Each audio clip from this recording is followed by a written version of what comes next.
Welcome everybody here. Yes, it looks like the chat is open. So thank goodness. Feel free to utilize that chat. First off, before we join in, I'd love to see where people are. Where are you at?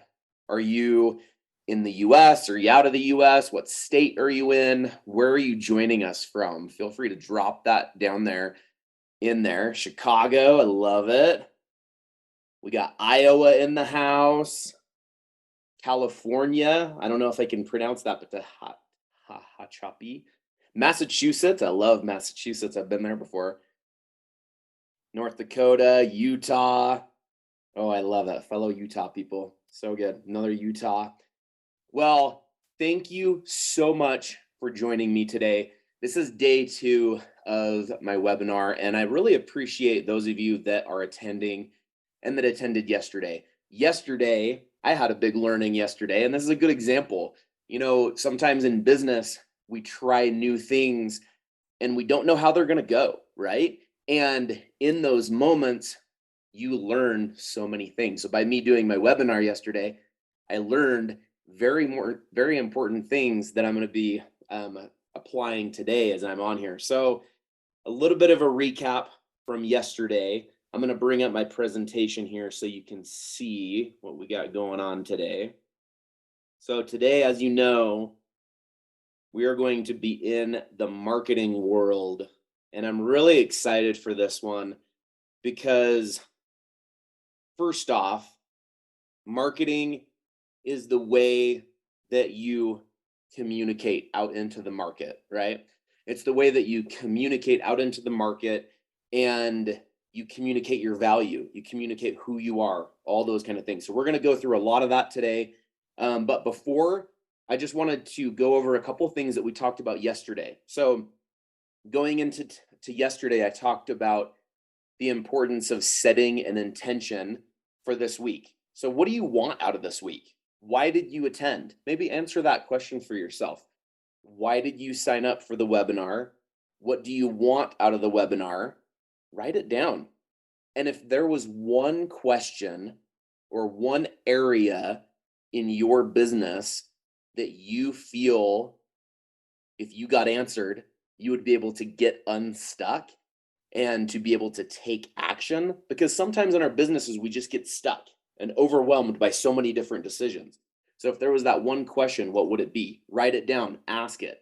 We talked about this yesterday too, is that in your business, is a pretty bold statement, but the results that you get are all on you as the business owner, the creator. The results are created as a direct result of how much you believe in yourself and your product and the actions you take from that belief. And this connects right up with our marketing today of what we're going to be talking about.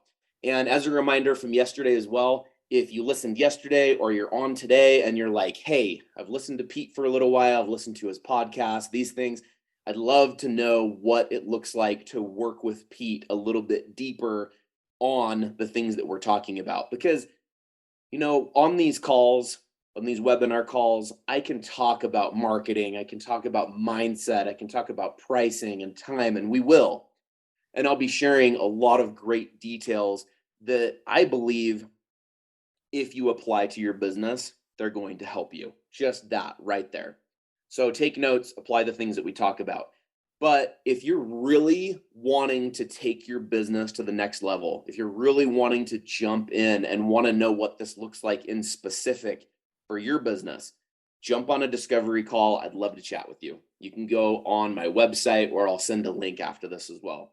Quick recap from yesterday. We talked about mindset, and I talked about something that I had put together to help me stay in a good mindset for myself. And this is something that I use on a daily basis. It's on my board right back here behind me.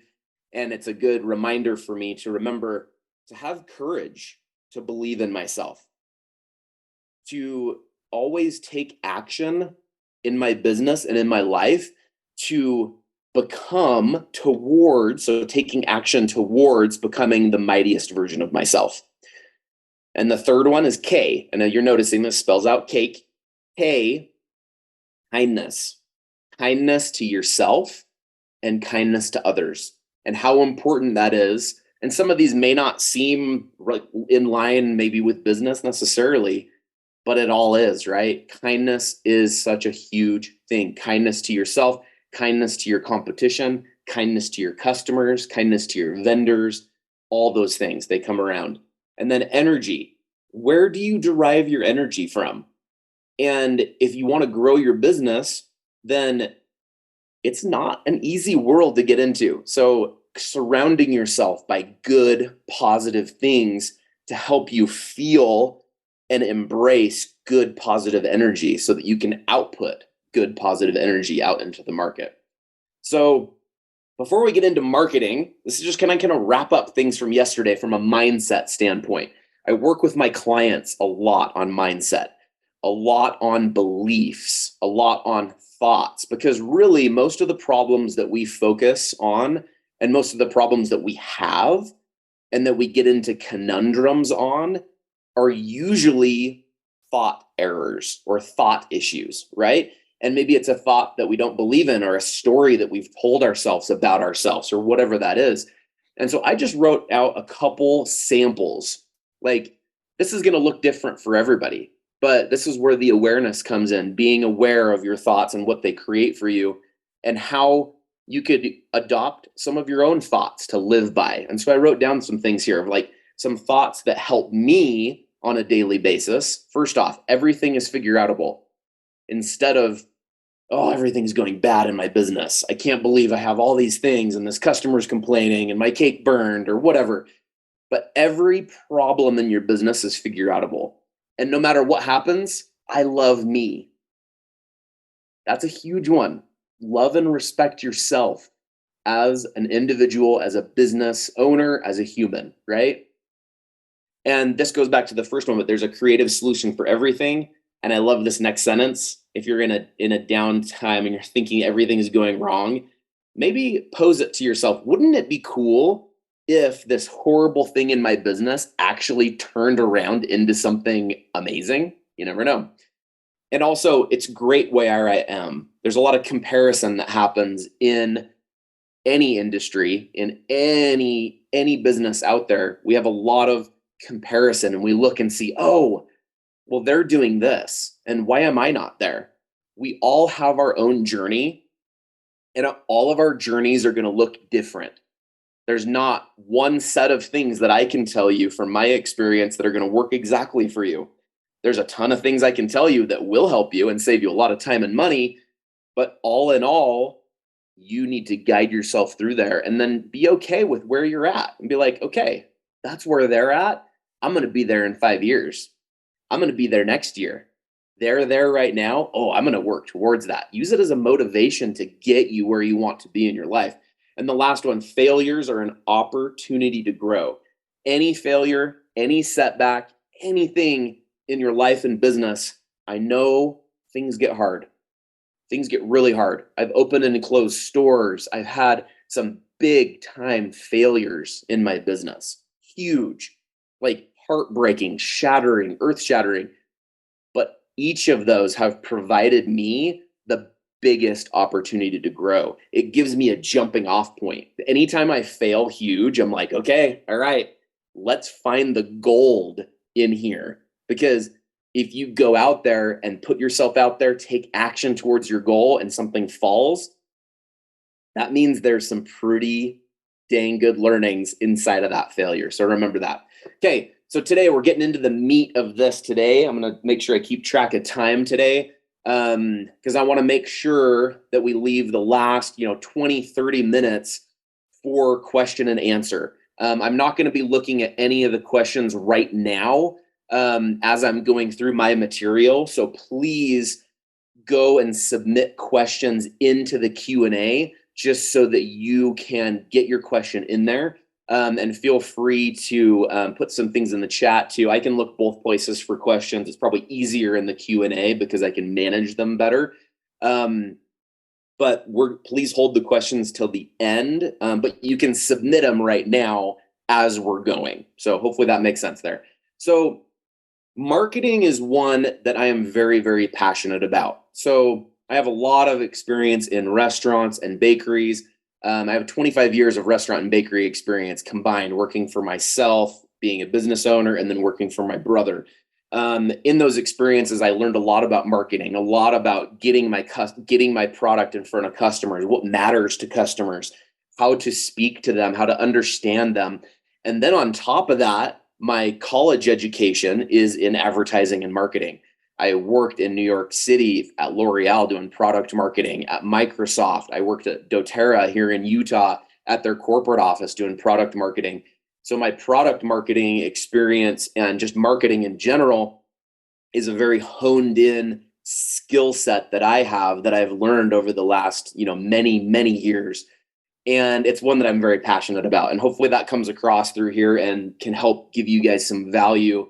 And like I said, it's hard to cover all this in a short period of time, but I really want to put out there of you don't have to overcomplicate this.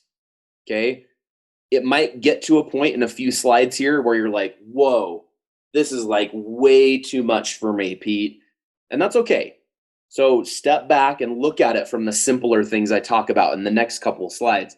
But I want to make sure, because I don't know all the different situations of people that are on this call. So whether you're a home baker, you're barely starting, or maybe you just bake for fun and you want to start a bakery business, so you're curious, or maybe you have a storefront bakery already and you're looking how to get more customers. There's so many different types of people that are probably on this call. And so I want to cover it as top line as I can, but I'm also going to go in depth in a few areas too. So here we go. So a simple definition of marketing is the action or business of promoting and selling products or services. And this includes market research and advertising. Okay. So this is where we get really simple. From a simple standpoint, before we get into the weeds and get into all of the intricate things of marketing, these two slides are going to be very valuable because this is a good starting point. When you look at my future slides, you might be like, wow, that's a lot of stuff I got to figure out. Stop. But I want to put it out there so you can understand, when you get into a business and you want to grow a business, it's a lot of work. There's a lot of things that need to be taken into consideration and not skipped, because if you skip certain things in the process, you're going to hurt later down the road. So that's an area that we're going to kind of touch into. So, but at the simplest level, the most simplest level of marketing is you being able to define who you are, what you sell, and why you do what you do, right? Who, what, why. That's what any person needs to know from you in order to then make a decision to look at your website or go to your Instagram or whatever. It's just make it as simple as possible. And those three answers to those questions should really be like what's in your Instagram profile, right? Or your Facebook page or any social media site, or even on your website, is at most simple. When people get on there, they need to know those three simple things: who you are, what you do, and why you do it. That's it, as simple as possible. So that's somewhere to start. The next thing too, as you are getting into doing marketing and talking to other people, with the who, what, why, when you get into that and posting on social media, those things, these 4 C's are going to help you a lot in converting any customer into a potential customer that's actually going to buy from you, right? So as you're talking about who you are, what you do, and why you do it, this is where the confidence in yourself and the confidence in your product really comes in, right?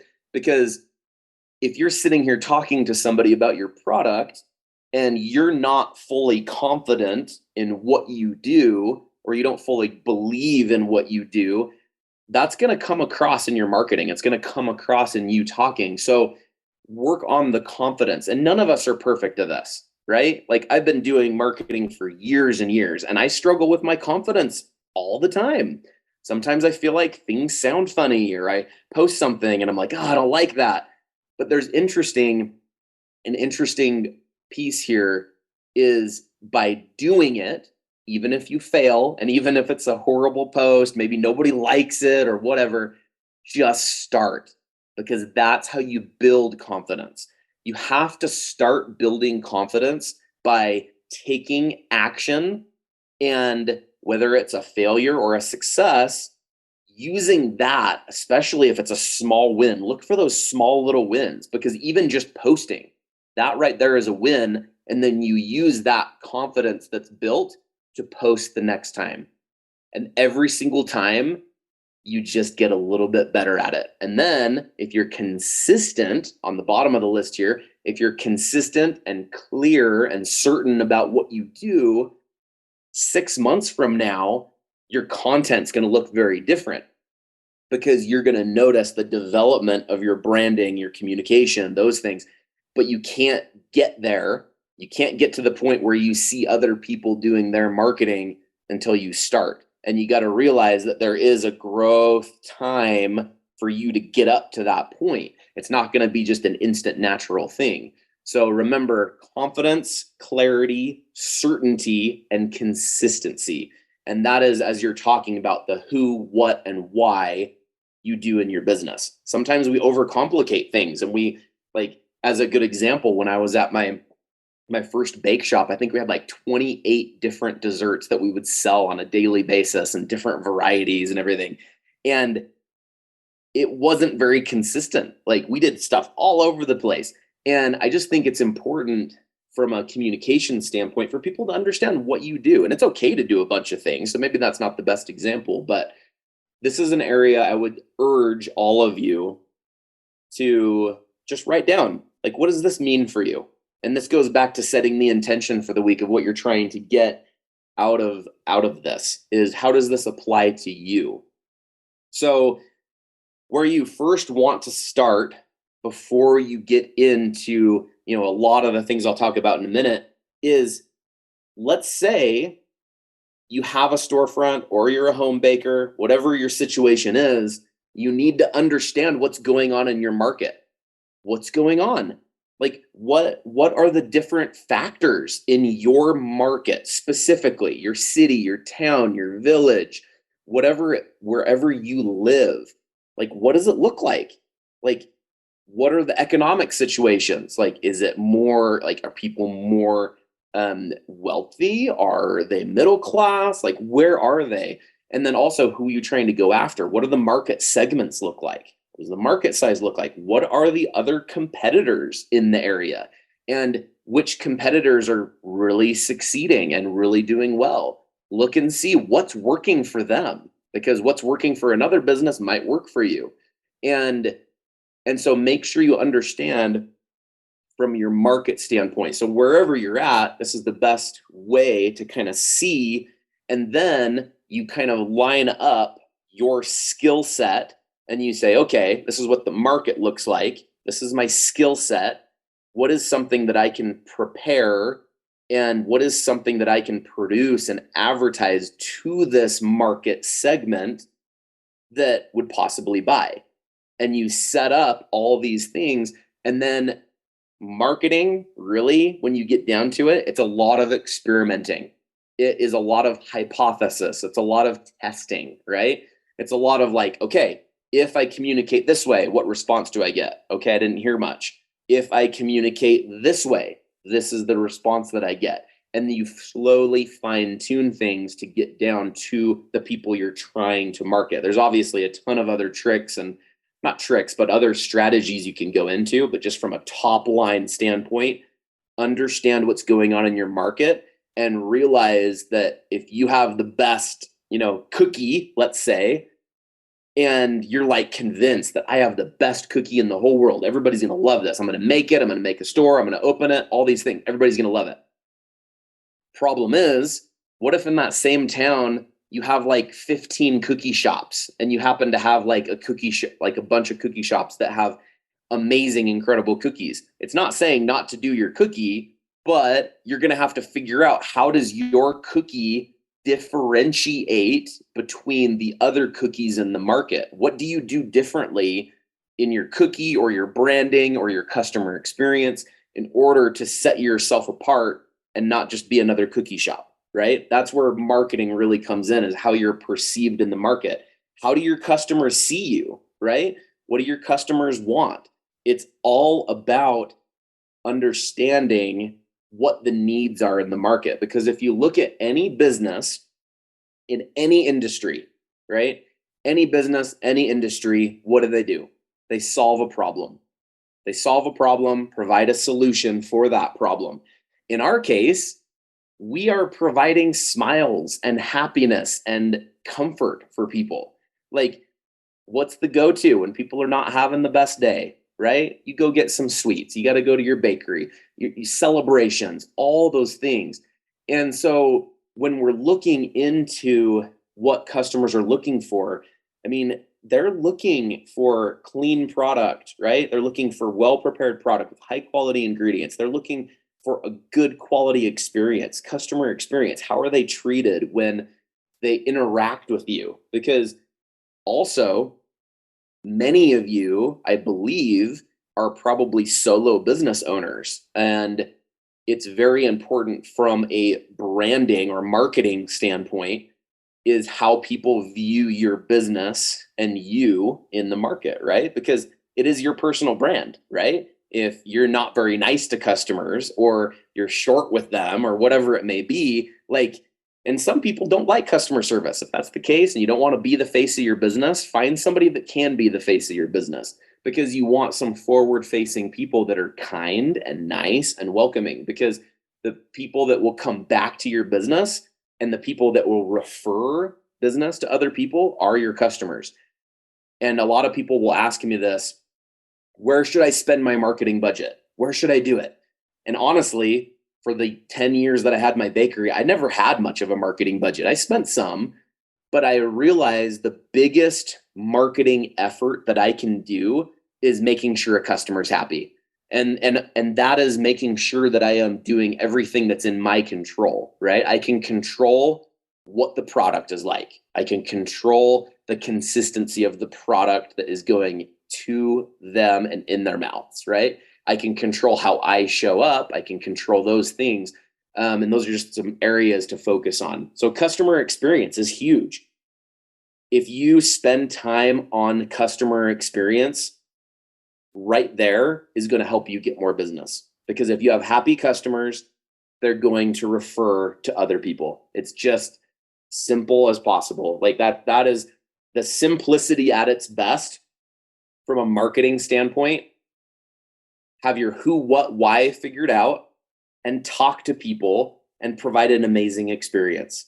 If you provide an amazing experience for people, it will be shared with other people. It really, really will. So from a marketing mix standpoint, this is where it might get a little bit overwhelming, but really I wanted to show this. Like, from a marketing mix standpoint, this is like everything that's in your control so that your customer or your market segment can understand who you are, what you do, all those kind of things, right? So this goes into product, price, promotion, place, packaging, positioning, people, processes, physical evidence. This is the 9 P's of marketing, right? There's so many, and I could spend literally like probably a whole 24 hours talking about this, if not like days, about all these little individual pieces. So we're not going to do that today, but I wanted to show that the overall marketing mix that a successful brand or a successful company needs to have is putting these into position so that your customer can have a clear experience and understand exactly what you do, who you are, why you do it. And a lot of this comes into your story, how you want to be perceived in the market, right? What are those key points? What are those areas?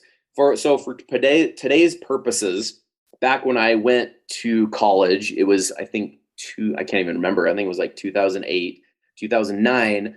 And back then, I think it was only 4 P's in marketing. And since then, it's kind of turned into 9 P's of marketing. And it's not that those other ones weren't important. It's just that these 4 are like the core P's of marketing that you really need to have in place, right? So you have product, price, place, and promotion. So when it gets to product, what do you sell? Do you sell cakes? Do you sell cookies? Do you sell donuts, croissants, ice cream, gelato, macarons? Like, what do you sell? What is the product or service, right? Product can also be a service. So maybe you teach classes. Maybe you don't even sell anything. Maybe you just teach classes. Maybe you're just a content creator and your product is the videos that you're putting out, right? And the actual cakes you're decorating, right? So it really depends on what your business is and what you're actually selling, right? That is your product. What is it that you are producing to solve a customer's problem? It's what your product is, okay?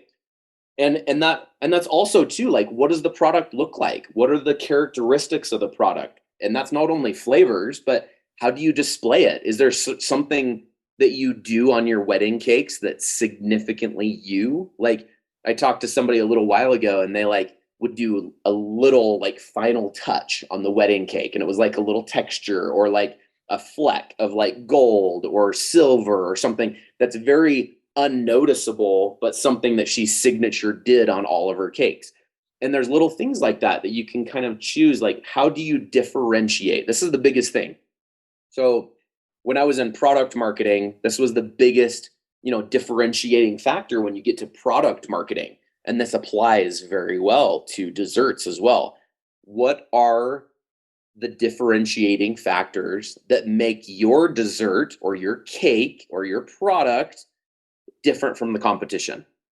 What makes you different? What is your unique selling proposition? What are your values? What are the benefits of people buying your stuff over somebody else? Those are all questions that you need to answer as a business owner so that you can then turn around and communicate that with your customers. Okay. And then when we get into price, I'm not going to go into a ton of this because tomorrow, day 3, Wednesday, is all about pricing. And you think that I'm fired up and passionate about marketing. Let's get into pricing tomorrow, because there are some big time things that we're going to talk about tomorrow that I know will help you in your business. Guaranteed. They might be hard to swallow and they might bring up some thoughts, some mindset confusion a little bit, but we're going to go over that tomorrow. But price, how much do you sell your product for? And what is the value that you are providing to the customer? Because that value you're providing to the customer needs to then make sense in the mind of the consumer of what value they're receiving for what they're paying you, right? And it's an interesting balance. And there's a lot of factors there. And it depends on what market you're in. It depends on what your costs are. It depends on what your overhead is. There's so many different things that are factors into this piece. But if you don't have your pricing right and you're not paying yourself enough or your employees enough for labor and you're not charging yourself profit, you're going to have to close your business, because businesses cannot grow if you don't charge profit. And there's these little things we'll talk about tomorrow to go into that. Next one is place. Where do you produce and sell your product, right? Mainly where you sell your product, right? You operate from home? Do you operate from a private commercial kitchen? Do you operate from a storefront bakery? Do you ship your cookies nationwide or worldwide, whatever? Do you do farmers markets? Do you have a food truck? What does that look like for you? And some of you may not know this right now, but as you're determining what that looks like for you, part of that goes into that market research. Where are your customers? Where are they? Where can you find them? Where can you put your product or your brand in front of them that they'll be like, oh, whoa, I want to buy this. So also, it's the place. Where are your customers? Where do you want to sell? And that's why, like, location is a huge thing. Location's massive. Promotion. How do you tell people about your product? This one's pretty simple, right? It's like promotion. It's like, once you have the who, what, why figured out, once you have the product, the price, the place, and of course, all those other P's as well in the marketing. But these are the 4 that you need to just get started with. Don't worry about the other ones right now, honestly, from the 9 P's of marketing. Don't worry about the other ones yet. Just worry about these 4: product, price, place, promotion. Get those in place and then figure out what's next for you. And okay, before we jump into some Q&A, just as a reminder, book a discovery call. If you are looking through this, we're sitting here talking about marketing, right? And there's a lot of things that can be done here, but it's very specific to each business and each specific situation and the specific business owner, how you operate, because there's certain things that I do that may not work with how your brain operates. It may just not jive with you. So being able to work with a coach and being able to talk about it is a huge thing. So book a free discovery call if you're interested in going into some of these things further with me and what that even looks like. And I would love to chat with you guys about that. Okay, so I'm gonna stop sharing here and let's see. Okay, we've got about 30 minutes left, you guys. And I would love it if you guys can start dropping some questions in here. I know that's a lot of stuff to go through in a half an hour. If I went through some of that a little bit too quick, and any of you have a follow-up question about anything marketing related, please drop those into the Q&A. As I'm waiting for those to come in, I'm just going to talk about a quick thing when it comes to marketing, just to kind of put it out there for everybody that's wanting to get into the business space, whether you're getting into a bakery business or whether you're getting into something else. There is a lot of things changing right now when it comes to marketing. And some of the biggest questions I get when it gets to marketing with my clients and other people is there's so many different social media platforms, a lot of questions about algorithms, a lot of questions about how much. Oh, there we go. I like that. The first question is exactly what I'm talking about. I love it. I'm just going to answer this one live here. So this one, what the questions from Brittany, what platforms do most home bakers like to promote themselves on? So, this is a bit of a hard question to answer because of kind of what I was just saying is there are a lot of platforms. And right now, for instance, what I'm doing is I post every day and I've done this for the last 30 days. Don't worry, I haven't done that before that. I've always been really horrible about posting every single day and doing all those kind of things. But I'm trying to do a little bit of testing right now to help all of you out and help my clients out to really understand and see kind of what's really working right now. Because I was talking to somebody about social media the other day, and every single platform has a different algorithm. They have different ways of rating different posts. And really, what this comes down for me, I don't think there's an individual platform. I know Pinterest is one that works very well and is underutilized, as well as when yeah, it's a very underutilized one. Also, YouTube Shorts is a huge one as well. But the biggest thing I'm going to say here, instead of like saying just one platform, is choose one and be consistent on it. And then go from there. And don't feel like you've made the wrong choice or, oh, I should have done this or should have done this. I think the easiest way to do it is do Instagram and Facebook, because Instagram and Facebook is the best starting place because they both connect together, right? So, and that's usually where you can get the most views and traffic, but that's also wrong in a lot of cases too. So, as a good example, I post things every single day, my videos that I've been doing. I've been doing a series that's some Cake is Life tips that are all mindset tips that are on social media. And it's interesting. Like some videos get a ton of views on Instagram and some don't. And same for YouTube, same for TikTok, same for LinkedIn, same for everything. And so I would say start with Instagram and Facebook is what I would say, because then when you post on there, it posts on both places. That's what I would suggest doing. But without overloading yourself, I would choose one and go with it. Next question. Let's see here. It will be recorded. The recordings are going to be available for purchase for $27. I was just doing it live on here. I'm going to reevaluate a little bit on that, and I'll have a better answer about that tomorrow.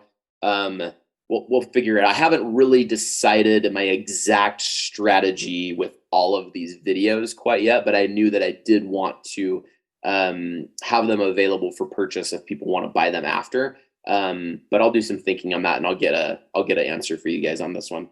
All right, so Marcy, we hear often that we should come up with a customer avatar to describe our clients.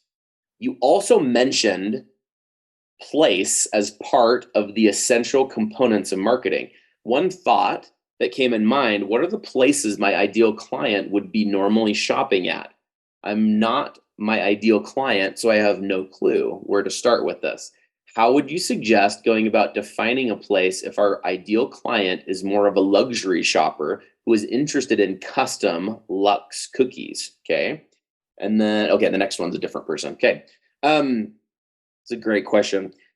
So yes, customer avatar is amazing. Like, I'd even name the person, like whatever that is. And maybe you have a couple different avatars, right? And maybe it's Susie, and you say, hey, okay, Susie, she lives in this area of town. She makes this much per year. She really cares about XYZ. She eats at this place. She wears these types of brands, those kind of things. And also too, look at what your stuff looks like, right? Because if you want them to be attracted to your items, they need to look luxury in their eyes, right? And be able to have them be able to see that. So I think from a place standpoint, first of all, define who that is, like what their ideals are. Do they have a family? Do they not? Like, what are those kind of things they're looking for?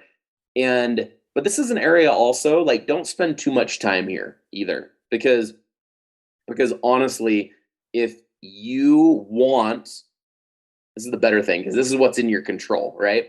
You can put together your customer avatar of what you think it should be, put together marketing to go towards that person, because most marketing is guesses, because you're trying to guess because you really don't know, and then putting it out there, putting it in front of people. Another thing that's a very key thing that I would suggest doing is and I'll talk about this in pricing tomorrow because this gets a little bit sticky, but finding a local influencer of some sorts, or somebody of notoriety, of somebody that you could give cookies to, that you could get them to post about or get a review or something, because then that person in your that's your avatar, they may really look up to these few people, right? Or this handful of people. So if you can do that, and the reason tomorrow in pricing I'll talk about that, because sometimes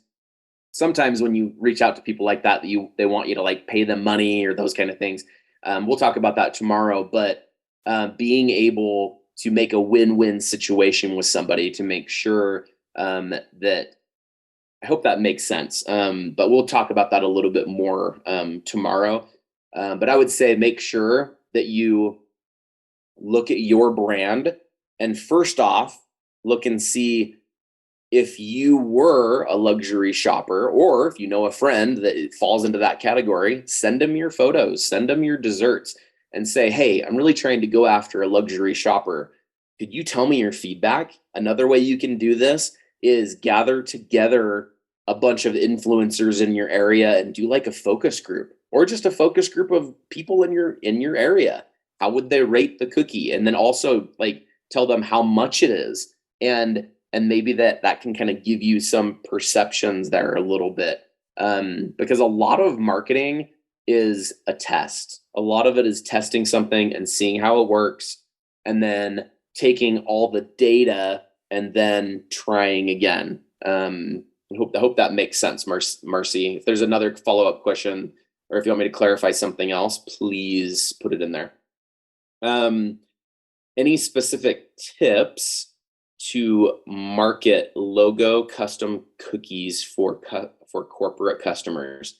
Yeah, so For yesterday on the call, I told you guys about a Facebook group that I have, and it's a private Facebook group for bakery, food business owners, any of you. So if you guys are not members of that yet, I'll send it in a link. You can also find a link on my website as well to join that group. But just like a couple weeks ago, I posted a post in that group that talks all about getting corporate clients and some tips on things you can do to get corporate clients.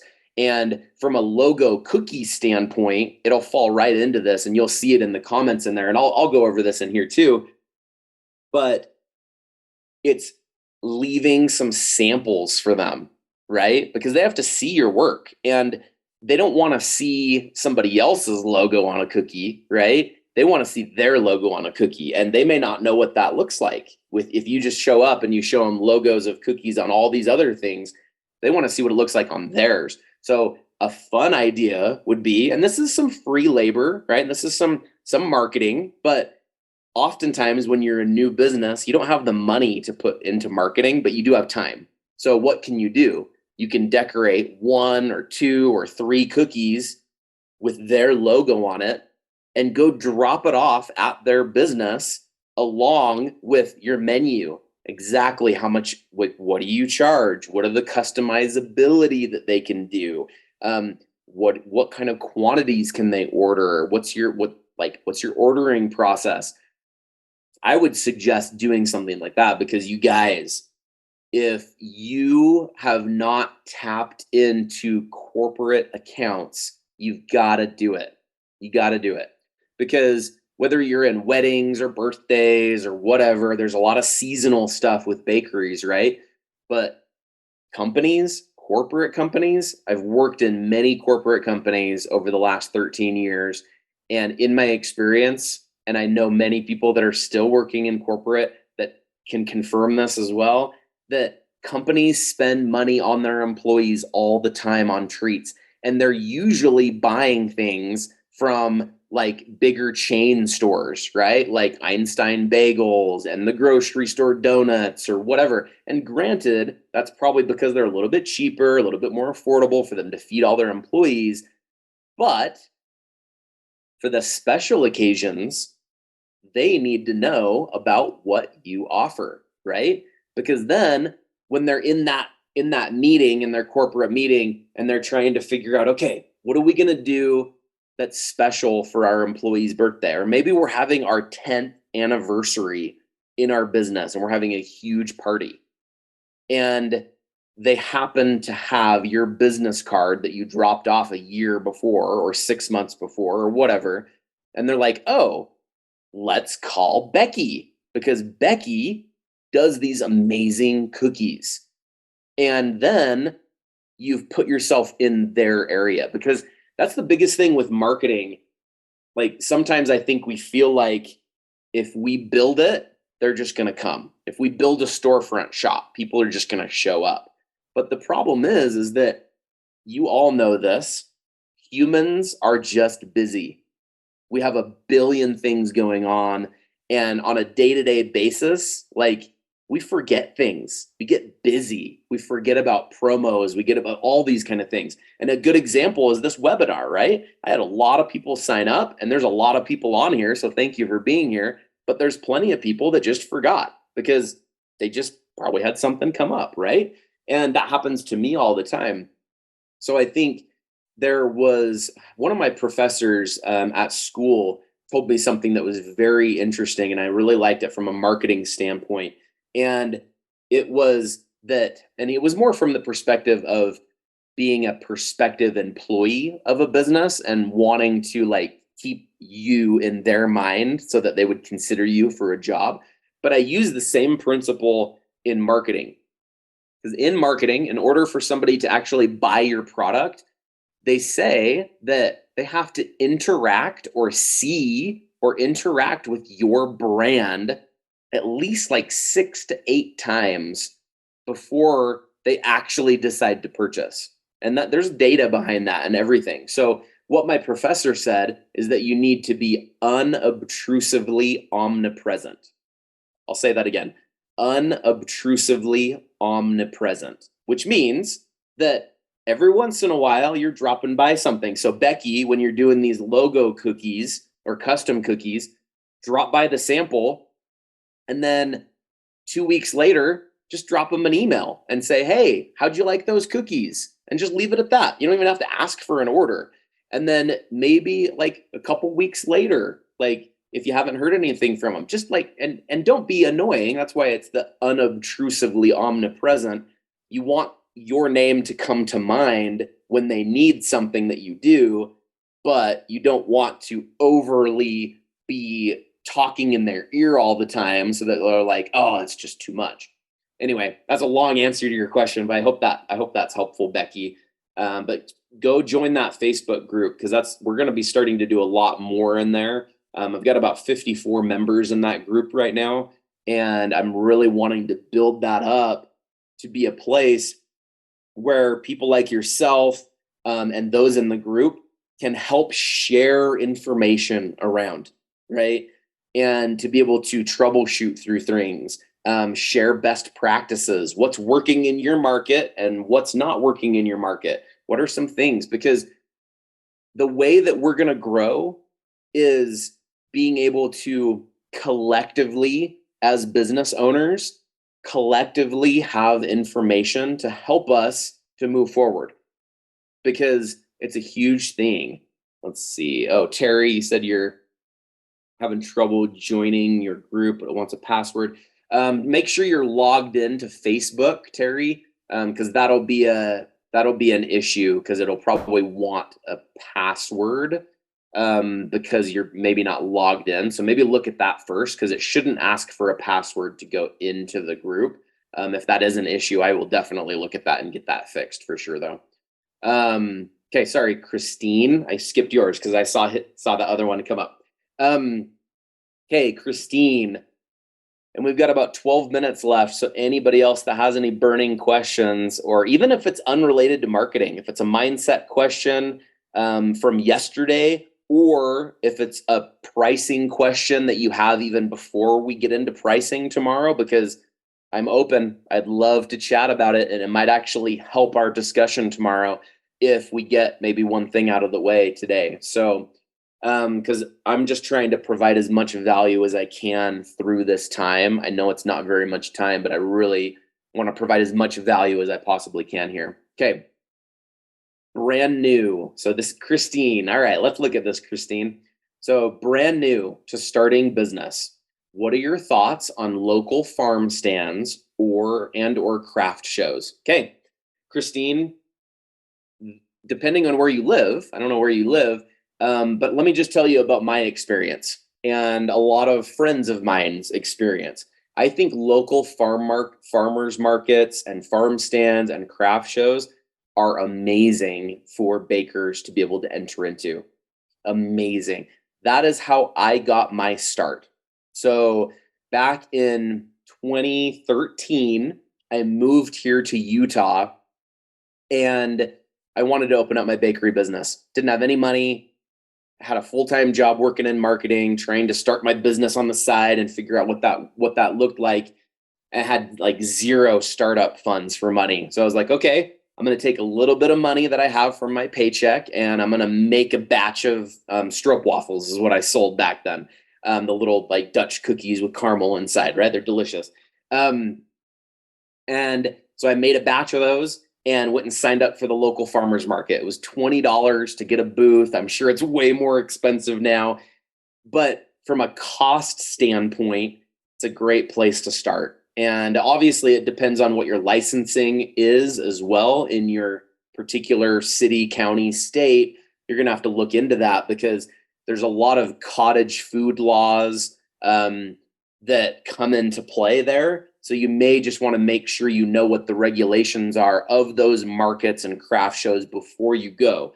So like, for instance, here in Utah, they have a Home Food Consumption Act that you can produce food at home, you can sell it, but most farmers markets won't allow you to sell there because you're not like a licensed kitchen. So they have another law that you would go into here in Utah that's called the cottage food law, that actually helps to get your home kitchen licensed, and then you can sell your products, your baked goods at a farmer's market, but they have to be pre-packaged, so that they're not out in the air and out in the open, right? So you're gonna have to look at see what your regulations are in your market first before you look and see and decide whether that's a good opportunity for you or not. But from the onset, from like the higher end kind of standpoint, I would say yes is a great place to look into getting started at, because usually it's a low cost, it's a low entry, right? It's a low entry into the market, and it's a great testing ground as well. So when you're selling stuff at a farmer's market, it's a great testing ground. You can provide a product and you can ask people how they like it. And you could even ask, give a little survey if you wanted to, if you really wanted to at that time, right? But it's a great time because all the people that are going to those farm stands and craft shows, they're all wanting to support local for the most part. And so that is a great place to be able to start out. Okay, that's the last Q&A in there. We still have 8 minutes, so feel free to pop in another question or two in there. I'm just gonna kind of peek around at my notes really quick. Oh, the one thing that I didn't say is, I don't know if any of you are tech people at all or have gotten into any of or seen people talk about any of the AI things coming out. Something probably not to worry about too much right now, but just know that there's some things that I'm going to be launching in the future on ways that you can utilize, like for instance, there's ChatGPT that's AI, and ways that you can utilize AI to your strength. Because sometimes as a solo business owner, many of us do not have a team. We don't have a social marketing team. We don't have any of these things. And so that's something that you can utilize on. But look in the future for possible or some worksheets and those kind of things. Looks like I got a couple other things come in here. Okay, you know what? I'm gonna drop in a link really, really quick. So I'm just gonna take my eyes off of here so that I can open this up real quick. Let's see here. Okay, and I'm actually, you know what? In the last few minutes, I'm just go ahead and share my screen so you can see this.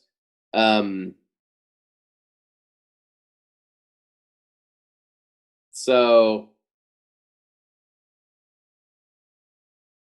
okay.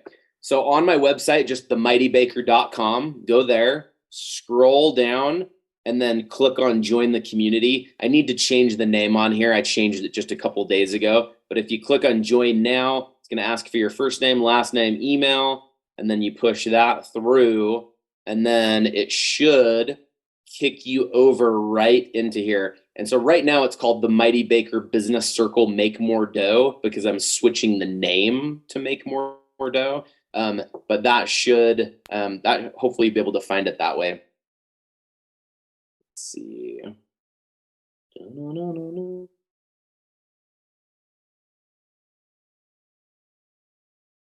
Okay, it looks like one other question here popped in I'm going to answer before we close down here. I really appreciate the comments, and Becky, that's awesome. I saw in there.